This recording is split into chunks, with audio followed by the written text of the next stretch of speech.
is going on, ladies and gentlemen? Welcome to the All Pro JAFFOs of PvP podcast, where we bring you the highly elevated sports talk for the highly elevated sports fan. I'm your host, JP, and alongside me, as always, the 6'10 beast from the southeast, Mr. Country K. Konnichiwa, people. Yeah. And this episode brought to you by Popple, the #1 digital business card platform for teams and individuals. Go to popple.co and use the promo code PVP Family for 25 or 20% off of your order at checkout. Popple, we help professionals grow better. Ladies and gentlemen, we have a show for you today. The man you see on the screen here with us, the lead production and announcer, the voice of the A7FL, coming with us to talk about yesterday's championship game. Ladies and gentlemen, please welcome to the show, Mr. Matt Ryan. What's up, Matt? Hey, Nothing need that much, ovation first, JK. guys. Hey, standing ovation for that announcement. For those announcements yesterday. I don't know how to say it because I'm illegally driving and holding this phone. So I'm still at work right now. Let's keep that. Yeah. But Matt, I appreciate you for hanging out with us to talk about the game. Of course. We've been talking a little bit off of the show and stuff like that, talking about possible divisional ownership things, but we'll talk about that a little bit later. What we really want to get to is the real meat and potatoes of the game, the championship game between the Trenton BIC and the Paterson U.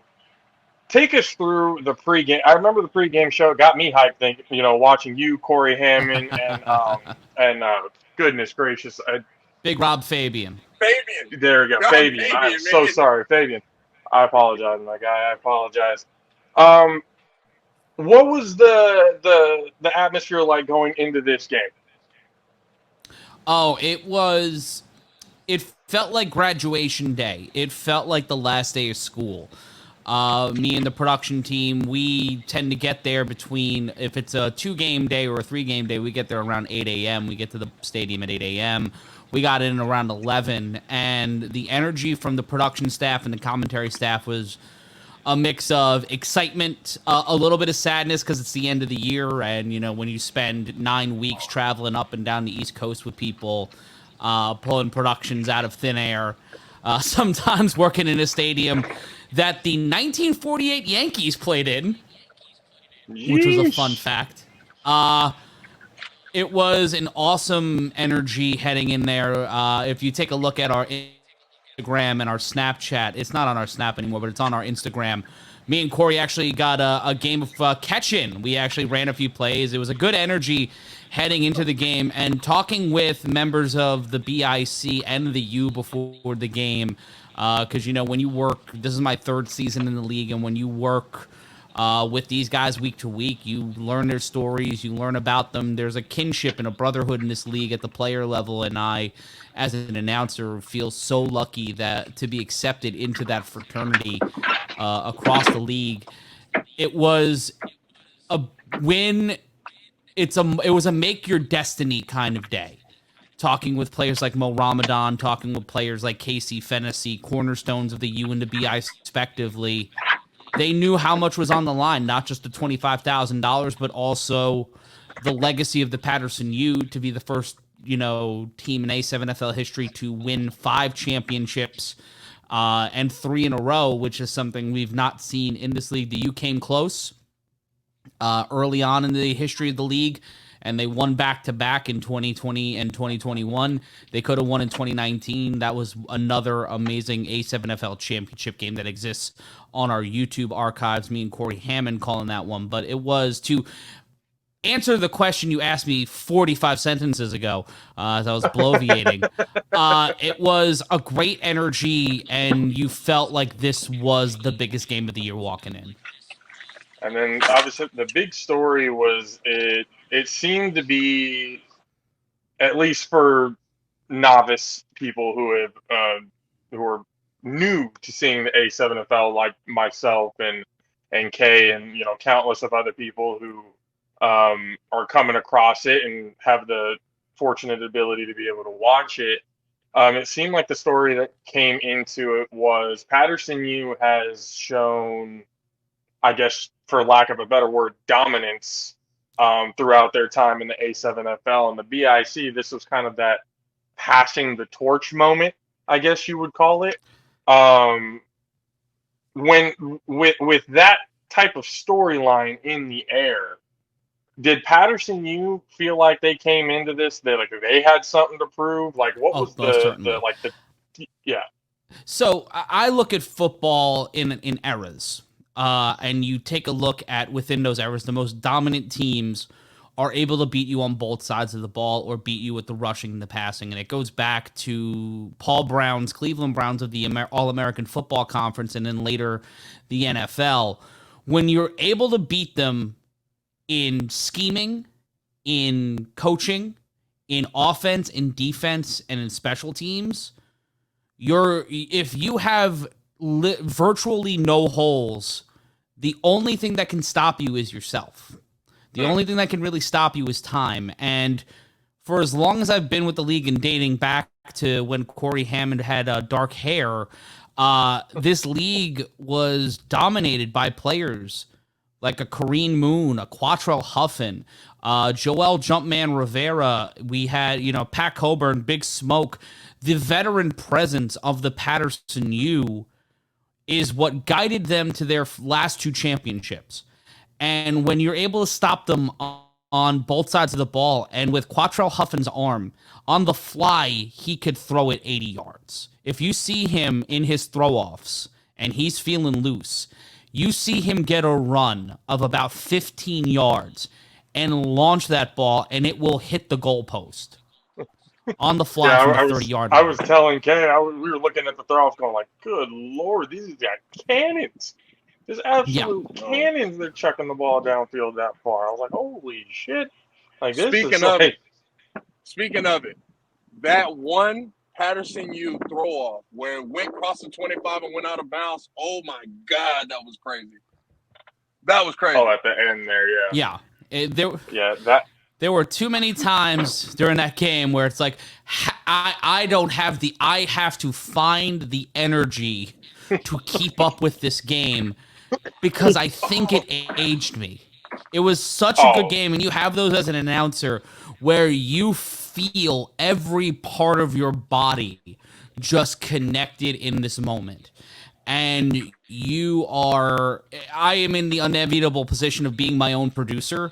Shout out to Alex Soberman, who is my co-producer, but I'm also helping run the broadcast. So right now, not only am I focused on what's on my monitor, what my two commentators are saying, what my stats guy is sending me, what all the different notes I have in front of me, but it's like, okay, when's my next read? When's our next break? How am I bringing us into break? How am I bringing us out to break? I'm thinking about the championship presentation and where we're going to do that. All those things are going through your mind, but then you have to be like, it's 1st and 10, ball in the 25-yard line. Codrington with Courage Mosey set up at the tight end position. So it's like it's like playing jazz when everybody's in a 9-4 timing. Gotcha. I'm looking at it going like, now given that actual perspective, you must have ADHD because you have the ability to just think of and see every different things and different pieces of information at the same time. Like, hats off to you, my friend. Like, my goodness. And I just wanted to say it real quick. And there might have been some social media posts and everything. I just want to say, when we joke and call things, it's all out of love and everything else like that. We were saying it's the 3-man commentary of Big E, Blake Shelton, and Mark Madden. Chilling here calling Mark Madden. A7FL. You had to call me Mark Madden. That was him. All the wrestling announcers. Mark Madden. How about that? Of all the wrestling announcers that you could have thought of, to all the people who wrote for the Pittsburgh Post-Gazette, you could have called me the ghost of Myron Cope. You could have called me Mark Davis with better hair. You could have made fun of my mama, and I wouldn't have been mad about it. But when you compare me to Notorious Troll and wrestling hater despite making a lot of money off the business, noted carny Mark Madden, like... That hurts my feelings. I'm sorry, man. Again, it's all out of love. It's all out of looks. That's it. Not out of style All or right, anything. now that's just all even out more of offensive. Yo, I'm a you fat should've done ginger, but I can right. bump better than Mark Madden. Oh God! Oh God! Oh God! You should Oh, let Matt, that you're the Look die. me best. up when I You're used the to best. manage I'm in the done. business. I could take a bump. Oh ACH my! hit me with a You. suicide dive. Everybody thought I died. Oh, I was gonna say you. I had heard a little bit of that you have a background in professional wrestling. I was like, that's I one am a thing that we want a professional lot of wrestling our promoter. for who?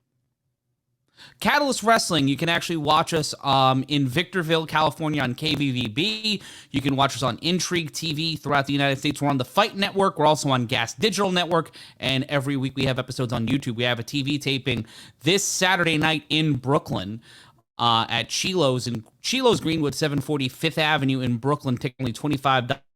Jack Evans goes up against Colby Carino. The NWA World Junior Heavyweight Championship on the line, and also a whole lot more action for you. Go to sabotage.bpt.me for tickets. I'm sorry, I had to do that.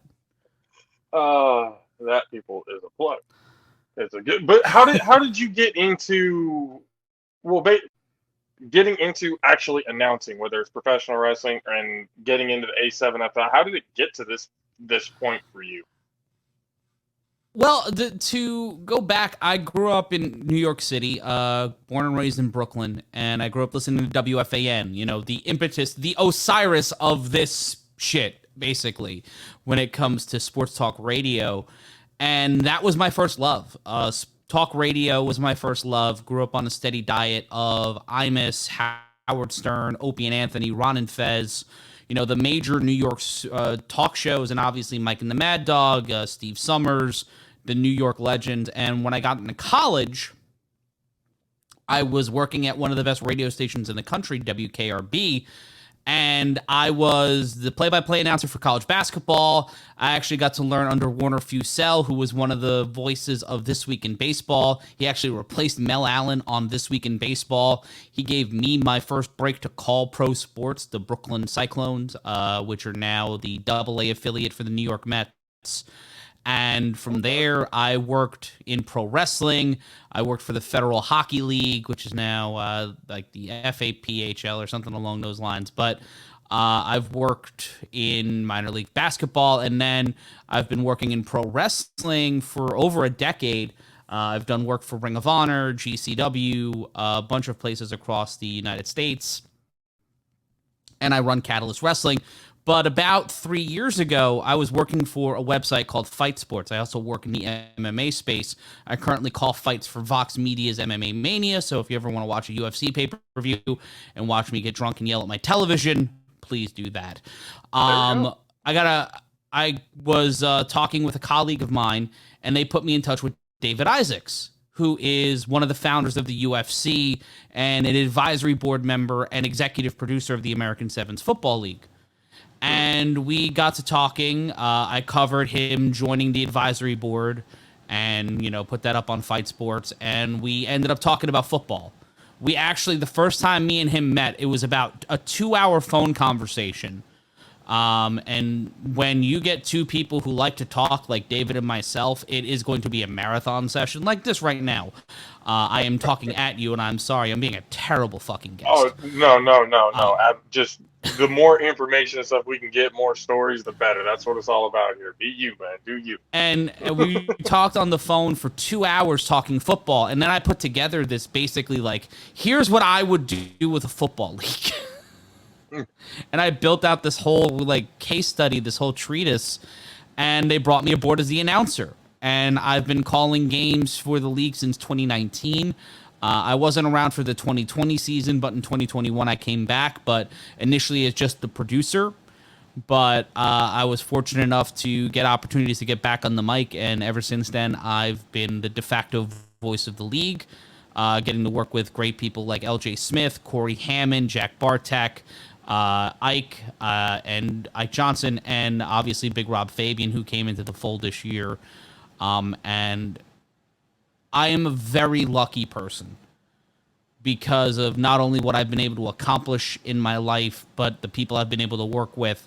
And the A7FL has been some of the best work and most enjoyable work of my professional career, just behind Catalyst Wrestling in importance to me professionally, because this is something special. Like, when you hear me yell and lose my ever-loving mind on the air, Like a you daily can show.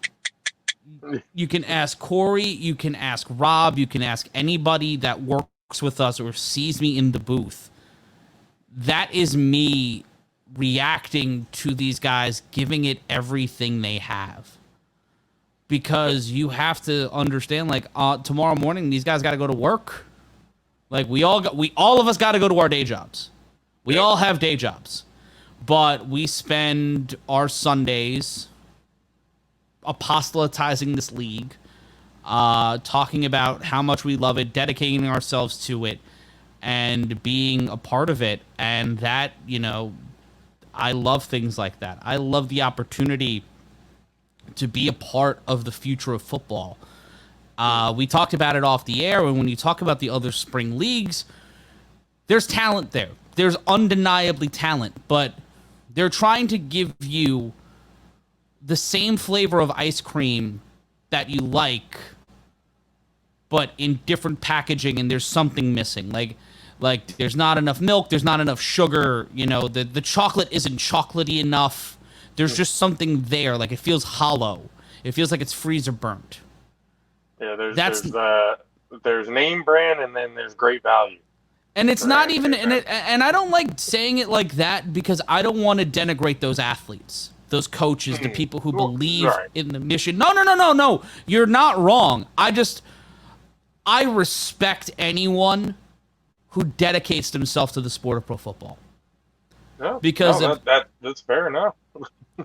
No, but it's like you can make that, and it's a good joke, and it's an apt comparison in terms of the marketing and presentation of it. Which is like, when you make those skin layer, when you hit the epidermis of a concept, right? Don't stop digging. That's why it's great value, because you're just getting enough to get skin deep, and that's an indictment on the league, on the marketing, but also the culture of pro football, because the sport that has thrived most on technological and societal innovations over the last over a century, has been pro football. Basketball has caught up. Baseball refuses to catch up. And, hockey's just trailing right ahead of baseball. And that's just because of market cap and a litany of other things. There's no next evolution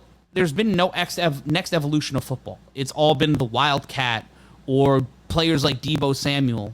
Imagine if you had 7 Deebo Samuels on your team. That's the Trenton BIC. We were looking at that going like, and it must be because of the fact that there's no pads to weigh you down or anything. Everyone just looks so much faster on the field. And while we're on that point, the first real big play of the game, this is going to pop up right now, getting back into the championship game. Things were kind of teams feeling each other out. I don't know how much more feeling out you can do after playing each other twice already. But after this play here, things started to open up. You guys check it out right here. Consider themselves eligible receivers. Third down, Codrington will get on his bicycle. He will get the first down and more. He will cut across the field. Ladies and gentlemen. Is he trying to make a house call? Sterry Codrington, dial 4 for 6. Touchdown, BIC. And that dude, Codrington? Sterry Codrington, who... Yeah, Codrington. Kept calling him Cod like the Quattro fish, rington. Yep. That dude put on the afterburners on that play, and I was like, holy... And it was effortless. The dude was gliding while he was running, setting up the blocks and everything like that, and just taking off, I was like, holy crap, this dude is just... We called them Frozone after a while. That's what it's starting to look like out there. Just with the hood on and everything else like that, and just faster than everybody else on the field. It was pretty wild.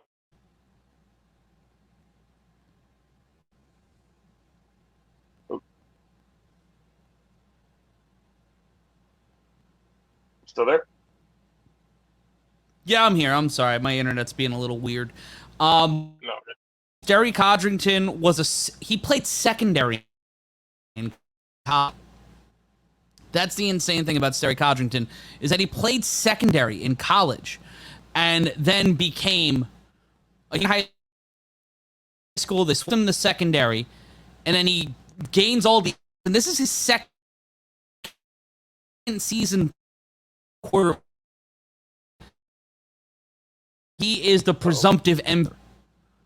And the other guy in conversation that's not Quattrell Huffin, who is going for his third MVP, is Ashante Worthy, who's his number one receiver, the most dangerous returner in the A7FL, and probably the most dynamic player in spring football.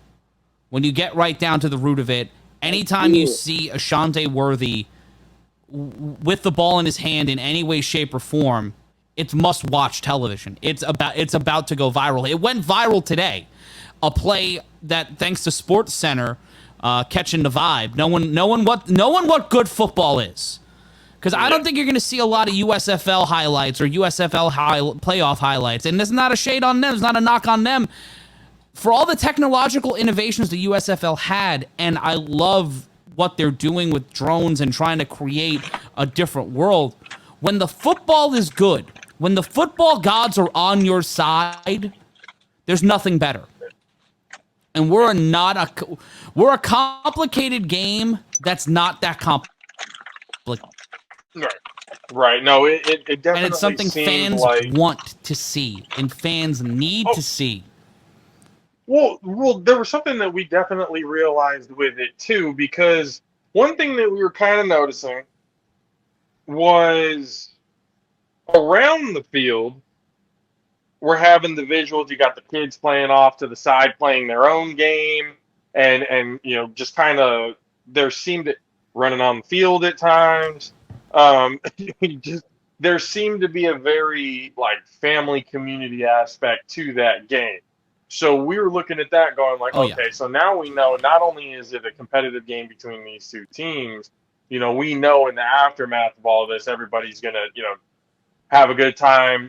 It's all love at the end of the season, but we're all going off and, having a, good community party or whatever it is afterwards.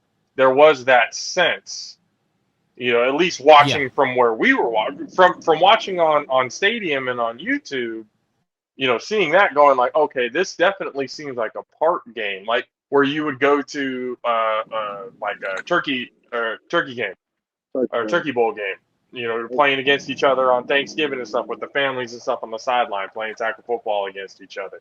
There's a very park, community-driven aspect to this game that I don't think people are really realizing. They'll look at the visuals and go, "Oh man, these guys!"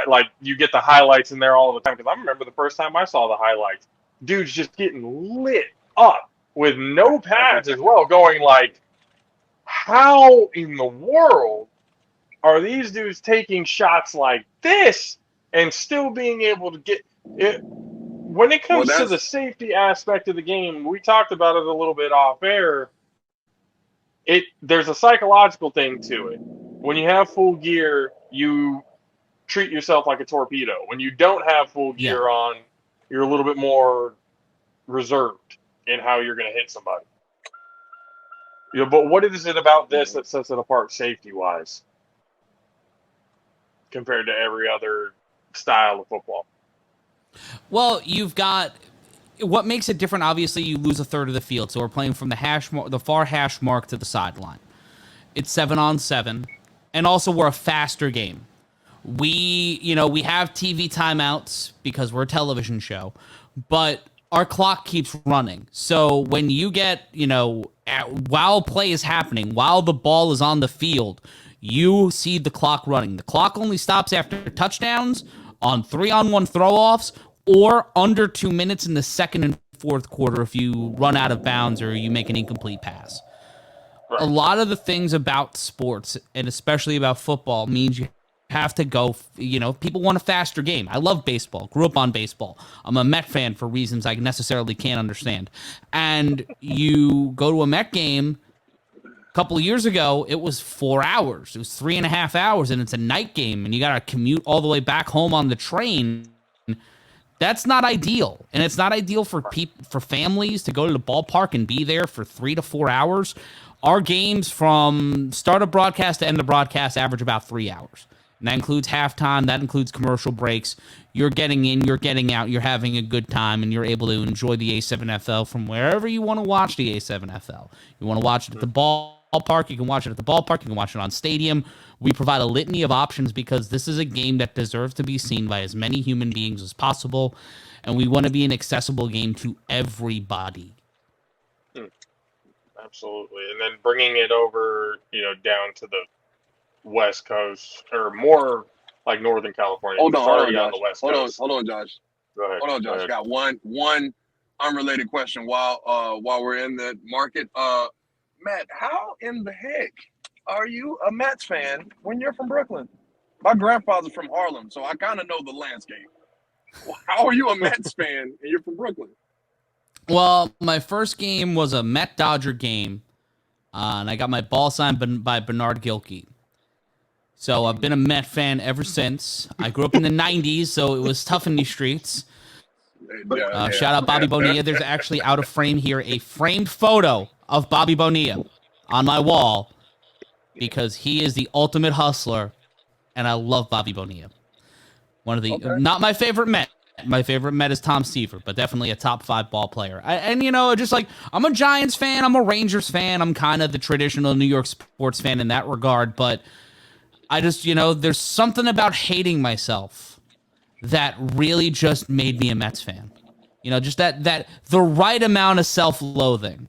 You cushion the blow with the Rangers going to the playoffs every once in a while. The Giants have won 3 chips in my lifetime, been to 4. I'll take it.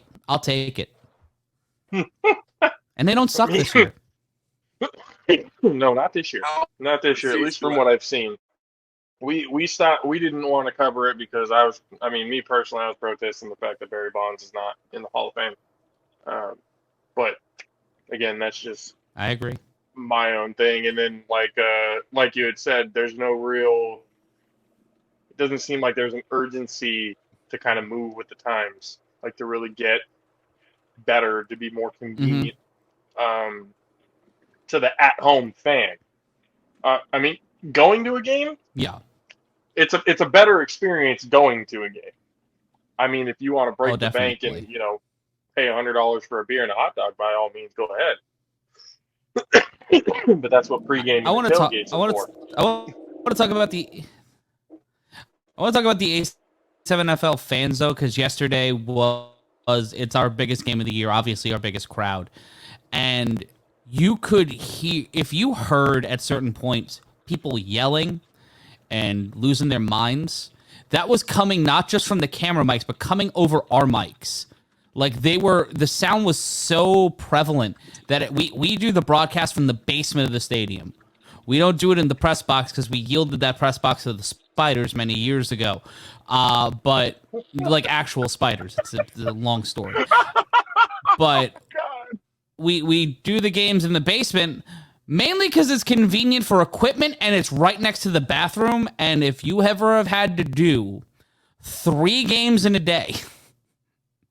Oh, 3 games in a day. No, I've done 1, but no, 3 games in a day. Yeah, the commercial breaks. Yeah, there's a. How long is this break? 2 minutes. Cool. I'm gonna go to the bathroom. When you see those 2-minute breaks, just assume one of us is in the bathroom. And I'm sorry for that visual. I'm terribly sorry for that visual. Hey, it's giving the visual of reality of people who are calling games, because I've heard stories and I've seen them, because we've this last year we've been fortunate enough to get field passes and go cover San Jose State. And when we were there and I was in the press box looking at how everything was run, that was the thing. You know, you see the announcers for the radio, you see the announcers for the school, you see the national announcers, you see everything. And then you know when those commercial breaks hit because the screens are there. And as soon as they hit, you see every single one of them getting up to find a bathroom real quick. You know, because those games can go on, especially college football with stopping after every first down. Those can go on for a little while. People, the unsung heroes of that are, the unsung heroes of those are the production staff. And shout out to, not even just the camera people. And shout out to Jared Wright and John Kay and everybody at the A7 who does our cameras, Pat and Dan. They take the worst of it, but also the guys in Chicago at Stadium who had to do the play out because you can't leave because you don't know if there's going to be a break. The sideline lawyers are going to come out and adjudicate a few things. They've got their rule books in hand. The letter of the law in the A7FL is an interesting parable, but that's the fun part of this league, and also these games fly by. I mean, this that one had to be like super stressful. because the great thing about this game was when I was so invested from start to finish with this game that eventually I looked up at the clock going, holy crap, this game has gone for 4 hours. Like there's a lot that's gone into this game. There were quite a bit of penalties. There was at one point, I guess the rules I need to get used to. So I didn't understand what some of those penalties were for. I believe, according to my audio engineer, John Giovanni, there were 25 penalties, maybe closer to 27 to 29 penalties in the game. Which is a lot. Yeah, that is guys get in the game. I would say it's closer to 5 to 10. A lot of it is false starts. As a New York Giants fan, witnessing their offensive line the past couple of seasons, I've seen my fair share of an inordinate amount of false starts. But there, it's a different game when you're snapping yourself and you're not snapping from a center. The entire rhythm is off, and no matter how long you've played in this league, I think we're all kind of assimilated and taught this different cadence, this different scheme. So no matter if you're in year one, it's a completely different thing that you have to train yourself on. And, some of these guys play flag or semi-pro in the offseason, so they're also just used to that traditional setup as well. So it just makes it a little bit harder, and I think that's something that the more the league grows, the more these athletes grow, the more the rules are completely codified and unified across, all of our divisions. We expanded in 2022 and we're expanding in 2023. Boston is on the list. I know a few other cities and a few other spots. Reno, the Nevada division is expanding into Reno, so I'm excited about that.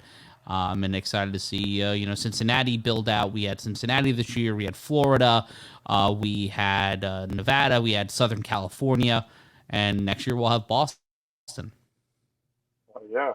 I mean, that actually just baffled me to go from 5 to 10 to almost 30 penalties in one game. That'll explain the time difference and extension and everything, because it looked like there were a few things during that game as well that they needed to review. Yeah. Which made sense considering how close everything was. And there was one point where I kind of thought BIC was going to start running away with things. And then Paterson U's defense we're going to shut this down and give our offense some time to be able to come back and recuperate. And they did just that. They kept it very interesting, and they kept the pressure on BIC really the whole game up until the end. And I have the video of it. Ladies and gentlemen, this is probably one of the most exciting, and you can feel yourself during the review, when the adrenaline goes away and you start to feel almost a little sick. That's kind of what happened after this one. Let's get it right here. Dot Boss is right in the middle of the field for the tie. V12 is on that side too, you got man. D-Mars talking it over with I don't like with Huff. Well, Jumpman Revere at the top of your screen. D-Mart. The throw keeps it alive. Oh my God! Did he get? They got it! They got it! Kevin Dyson revisiting. Oh my goodness! And there it is, Chris Hunter. Wow! Pardon me. Dakari Mims. And MVP caliber play when it counts. Dakari Mims ties the game. What and are we also witnessing? A shout out to the man who runs the day-to-day, Shenner. Now, when we say the adrenaline came down is because if you really see it, I kind of saw it on the initial, like when it was actually happening. When he extended out, I was like, I think his knee hit. I think his knee hit before he crossed the line. Then the ref came in, gave the touchdown. I was like, oh, this is going to get very interesting. Yeah. And from the two camera angles that we saw, it was really hard to see from the camera angle coming from behind. From the one up front, from the way I kind of saw, I saw his right knee go down before he goes the line. You guys pointed out his left knee. I think his left knee had gone down as well. But in the booth, I know you guys were going nuts. I think you can obviously hear that during the audio of the whole thing. Once that happened and you kind of started to realize what was going on and what was being done, at that point, what was going through your guys' mind?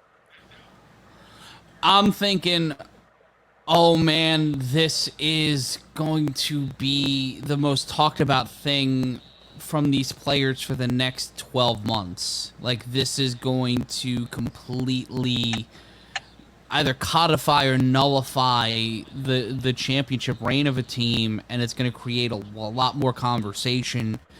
And this is before I saw the replay, if they called this one back. But as soon as I saw the knee hit, I'm like, okay, all right, that's clear, that's concise. You know, there's still a lot of time left on the clock.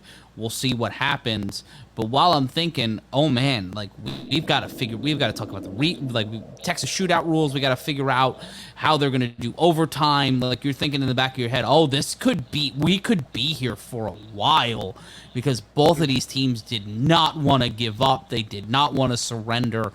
And when it comes down to a white patch of grass and one knee, like, you can't write any given Sunday, any football movie, you know, any sports movie. You can't make stuff up like that. And you hear me yell, Kevin Dyson revisited, because it looked like he crossed the plane and he didn't go down. And then, you know, the football gods, and we talk about it, you know, the football gods, you have to respect the football gods, or they're going to, if you respect the game, it respects you. And both of these teams did, but something about the BIC that day really shone through, and I think was one of the big reasons they were able to make that stop. Alex Verardi, who is my pick, and I think will be the consensus pick for championship MVP. We're going to announce that a little later this week on social media. He had over 9 tackles. How many sacks did he have too? Because I know he had a few. 3 to 4. He had at least 3. He's got that dog in him, you know, like Zach Wilson at his mom's PTA meeting. He's got that dog. Oh man, that's a whole mess and a half right there.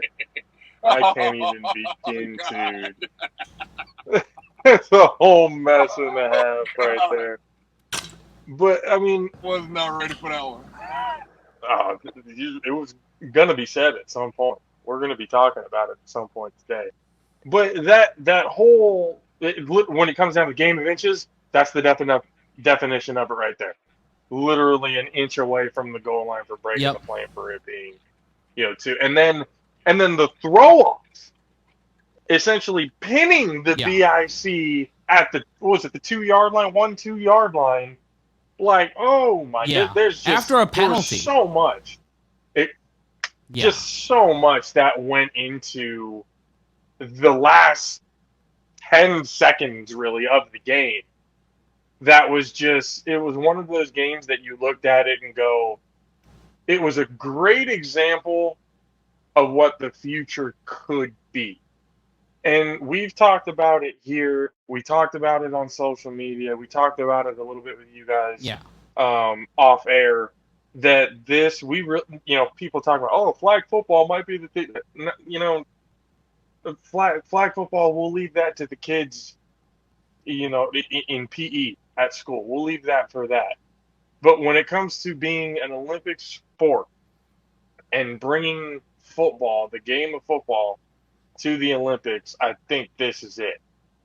The A7FL is the style, is the way for that to be accomplished. I really do think, because, like you had said off air, the sevens is very internationally appealing, especially when it comes to like the sport of rugby, things like that. It's very relatable internationally. So it's perfect already there.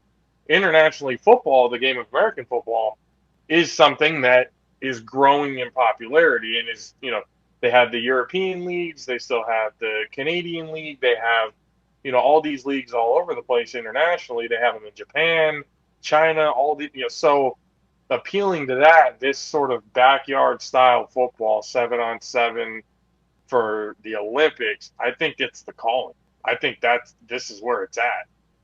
I'm sure this is a goal for you guys, but for right now, what do you guys plan to accomplish in the next few years? Well, there's our Start Engine campaign right now, the A7FL. We've entered our second round of equity crowdfunding, and if you want to invest in what I believe is the future of professional football and the future of sports in this country, you can go to startengine.com/A7FL, buy into the league. We've got an early bird thing going up until Tuesday, to where you get a bunch of great savings. You can learn more about that again at startengine.com/A7FL. I think the concern is to grow the game, grow the league. The more markets we're in, the more divisions, the more times we can get a chance to speak with you guys and more people like you who love football, who want to be a part of football. And, the bigger leagues don't have a place for them. The bigger leagues don't give them a voice, don't give them the chance to be a part of something big or bigger than themselves. I'm a kid from Sunset Park section with my buddies, and this is that evolved. And, grew up playing NFL Street, and I think getting into Northern California, getting the Stockton Slaps off the ground, which would automatically become my favorite A7FL franchise, or even bringing it to Oakland, bringing football back to Oakland would be a dream for me. But it's turning the A7FL into the elite alternative, not competitor, alternative. And despite, anything you see that's pro football wise throughout the spring, no matter if it's this year or next year, you can't really call yourself an alternative if you're not providing an alternative. And that is what we provide. We are the gritty, heart-filled soul of pro football. We are the heart of what pro football was, is, and can be, in my opinion.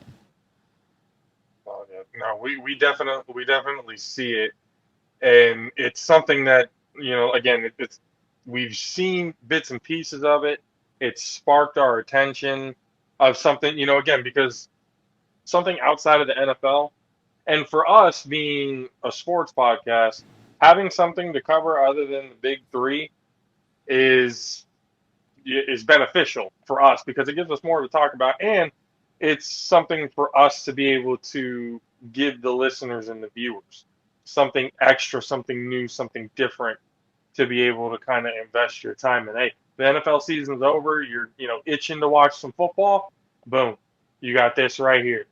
Be able to take all that time up into the end. It's entertaining, it's fast paced, it's everything you want in the game of football, backyard style, right here for you. And like I said, we've been what we've seen and what I'm pretty sure that we're going to continue to see is a growth of the unexpected. Because a lot of people's eyes is on the USFL and the XFL. You guys are about to come in with some sort of, three-piece combo that's going to actually change the game, bro. I honestly believe that. That may be entertaining, they may have, but what you guys have brewing, and I was telling Kay, I was like, one thing that might fix the problem of players stepping out of bounds on the hash line mark is getting a field customized for your game. Of course. We need to figure out how to get that done. Yeah, if we had fan control money, then we would be able to do things like that. I actually do like the guys over at Fan Control. I really enjoy the concept behind that, and really enjoy the passion that everybody over there has for the game. Yeah, and one thing before we let you go, one thing that we noticed that myself and Kay could not stop laughing at was Ken Stansbury. Is it Stansbury? Kenny Stansbury. Watching him walk out onto the field to argue with either a ref or a player with a cigarette in his ear is the most fucking ball gangster shit I've ever seen in my entire life. Like, who is going to tell that man something? Walking out there with a cutoff shirt, with a championship belt and a cigarette in his ear. I couldn't believe it. I couldn't believe I had seen it. But I was like, this is the type of stuff that can bring, almost a comedy view, to almost a relatable as well. Because I'm sure there's people in the park all the time, watching the game with the kids and stuff like that, hanging around with a cigarette, smacking a pack right there in the corner. So seeing that, dude's an all-time legend. That's the thing, is like, that's football at its core. Like, we're not going to have, we don't have coaches in suits or, quarter zips.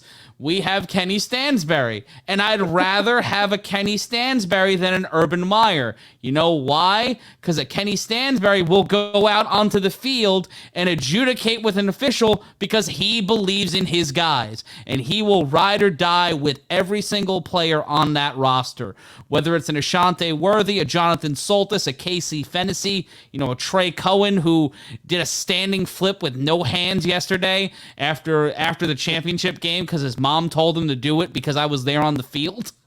And Carnell Wachter's mom, Mrs. Wachter, shouting me out and getting the invite to the Wachter barbecue and getting invited to the cookout made me feel really good about myself, mainly because I love me a cookout. Look at me, for God's sake. I love anything that involves We knew cook. that we were talking about it too. Kay is like, oh, there's about to be a cookout after this game. For sure. He was like, there's going to be a cookout for sure after this game. And that was because of my 8 years.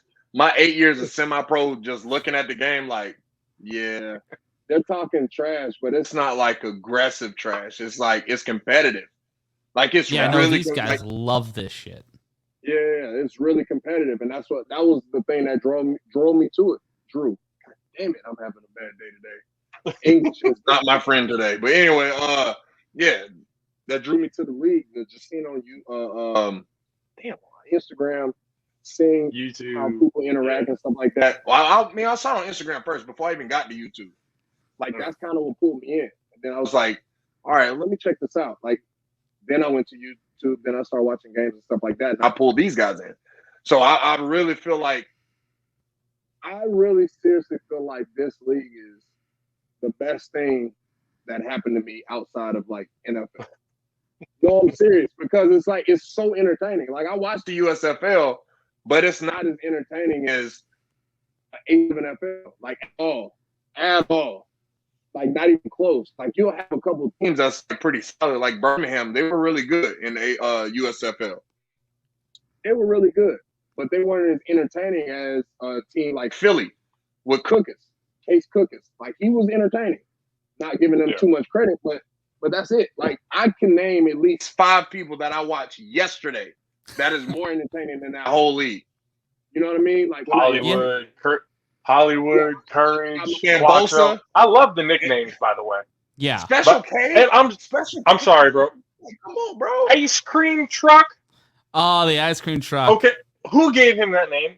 He has I believe LJ Smith gave him that name. He's had that name long before I got here. Because we look at him and we're like, yeah, we see an ice cream truck. That's exactly, that dude is a load. That dude is an absolute load to take down. He ran 50 yards on downhill. I was telling Kay, I actually thought about it going, if he would have actually decided to plant his foot and go in instead of just continued, there's no way he would have gotten brought down one-on-one. No, we noted it on the replay. If he cut in a few seconds earlier, he would have had that lane and he would have been able to score. And just imagine if that was the ending of the game. If the deciding play was the ice cream truck. Or if Sterry Codrington had to drive it from the 2-yard line to try to win that game. Yeah. No, he would have done it too. I think they would have done it. I think there was nothing standing in the way of the BIC except for them in those heading into that last 2 minutes. And the football gods had their back. I mean, brothers in Christ, I guess it's kind of a given. It has to be something that you got to put it in the name, and you got to let them know out the football guys just, hey, it's almost like Tim Tebow's running the team for a second. Well, okay. All right. No, our quarterback can throw. No, dude, that guy's got a fucking cannon. Cannon You for an missed arm. that shot, Josh. You missed that shot. I did not. No, sir. no. I said Very Tebow good shot. based on the fact of the religious value of it. That's the only one I said. You said the other guy Not can for throw. athletic value. I- Quattro is much more athletic than Tim Tebow is. No, what I will say though is, Well, that usually happens. Go ahead. Do that one more time. no, it is. Like, I can see why dominant. I can understand why they were so dominant just based on how everything went down. I will say this: no shots to their quarterback. I feel like if they had a different quarterback, they probably would have won that game. I don't know, man. Like, I don't know. Like he's quarterback just at times. No, he got them out of so many jams in that game and in this season. I will never shade Quattro Huffin as long as I am alive, because that man is the greatest quarterback in league history. And he didn't have the protection at certain points, and that was a problem all season. He actually got sacked at one point combined the same amount of times as the quarterback for the rare breed, OG Buck, and Rakeem Chaney and Sterry Codrington on games of the week. He was sacked 12 times in the regular season, and then 6 times each for Chaney and for Codrington. So to get sacked that many times and still be able to make it as far as they did, you got to put the ball in his hand. He showed some frustration and stuff like that with the offensive line at certain points. Yeah. Especially at the end there, because in crucial times, you cannot give up, certain sacks and everything else like that during that game. But overall, man, like from the announcing, from the trophy presentation to the pregame stuff, the game itself, everything about this league just scream. And I said it on social media, it just screams intensity, and it screams what the future of football is going to be. Like you had said, this is definitely something everyone's going to start looking into.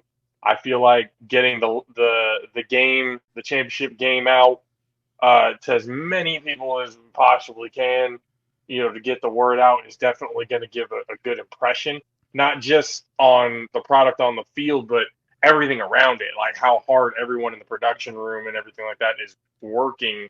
You know, you said it yourself, all the different things that you have to monitor and deal with just by yourself. You know, having everybody work together to be able to bring, you know, the value of the game up. It just speaks volumes to what you guys have, and it's just absolutely. We cannot wait to see where this goes, and we'll clip it. We'll call it now. Once it gets to the Olympics, we'll be like, hey, we've been telling you guys forever. You know, Matt Ryan was chilling there. The announcer Matt Ryan was chilling there with us when we said that it was going to be in the Olympics. Yeah, so we already know what the potential of it could be, but what you guys are doing, you know, like I said, it's eye opening, it's entertaining, and it's surprisingly safe, which is, you know, one thing that I've talked to a couple of people about it when it comes to like the investing opportunities to possibly bringing that Northern California division that we had talked about. You know, that was one of the main concerns, because that's a main concern in regular football: concussions, you know, injuries, all that other kind of stuff. So me having to explain to them, you know, especially the psychological point of, would you yourself feel like if you have protection that you can be invincible, and then once it's off, you feel reserved, or do you feel like you can be a human torpedo at any point without any repercussions? You know, the psychological aspect of it. You know, people play rugby and they seem to be just fine with that. You know, so the whole aspect and everything of this game is, if we financially can't be able to bring it to Northern California, we need to find somebody who does, and we need to bring the whole. You guys want to do it as, at least right now, kind of like that collegiate platform, where you got like the conferences and the divisions, and then bring it all together for one like March Madness style tournament? Or how is that the way it's going to stay? Or do you guys have different plans, like based on expansion? Will kind of determine how you guys go with that. I feel like I can't answer for President Ryan DePaul or CEO Shannon Corcuses or anybody on our board or advisory board. But, you know, it all depends on where the league grows. I think that's the great thing about our league right now. Not only the level of play is evolving, the level of athlete we're seeing in this league is evolving, but the future of the league, where we see this in the next year or 2 years, to where these conferences are and the way we decide a champion and the way we decide a playoff, it feels it's a living thing. It's a living organism. It's going to take shape and change. And I think any great sports league, and you're seeing it with the NBA, with the play-in tournament, to evolve the game and make it more palatable for fans, to make it more engaging for fans, you kind of have to find the thing that drives it home. And the thing that drives everything home are rivalries. Yeah. Paterson U and Trenton BIC played each other 5 times over 2 seasons. 4 of those 5 games were cash games, or division title games, or championship games. That, to me, is more engaging than Duke, North Carolina. It's more interesting than Red Sox, Yankees, because these are 2 teams that have played against each other at high school level, collegiate levels for some of them, and now at the A7 level. And you guys just keep running into each other in the division championship, and then in the championship again. It's like, it's when Harry met Sally. It's the will they, won't they. It's the Sam and Diane. You don't know what's going to happen, but you know somehow, some way, these 2 things are going to connect together. They're magnetized to each other. And I think that that's a great rival, the great thing that you can see burgeoning in a rivalry. And we're seeing it in California with the Los Angeles Aces and the Las Vegas Force.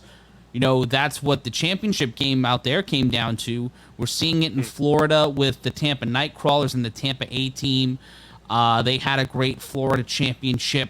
I think we're going to see a lot of great action coming from our Cincinnati division, our Cincinnati teams, and we starting to see these take shape. You know, the DC Buzz were a pretty solid team last season. It'll be exciting to see what Boston brings to the table and how that affects the geography of everything. Like, there's so many ways this league can go, and I'm just excited to see what happens and what steps we take to see the other side of 2023. So in 2023, whatever happens on our end, we are going to be there to be able to cover it in some way, shape, or form. We want to bring more of it to the listeners and to the viewers because, again, we believe in what you guys got, and we want to help spread that message. Ladies and gentlemen of the JAFFO Army and newest member of the JAFFO family, you are welcome. Anytime, my friend, you want to come Thank on, you. shoot the shit, talk some football. Doors always open. You and anybody else there at the A7FL want to come on and talk about it. The open platform for you guys. Much obliged, my friend. Excited to talk in the offseason and excited to talk at the start of the next season. Absolutely. Ladies and gentlemen, Matt Ryan. Appreciate you, Matt. Appreciate you guys. Thank you so much. Soon. See you soon, guys.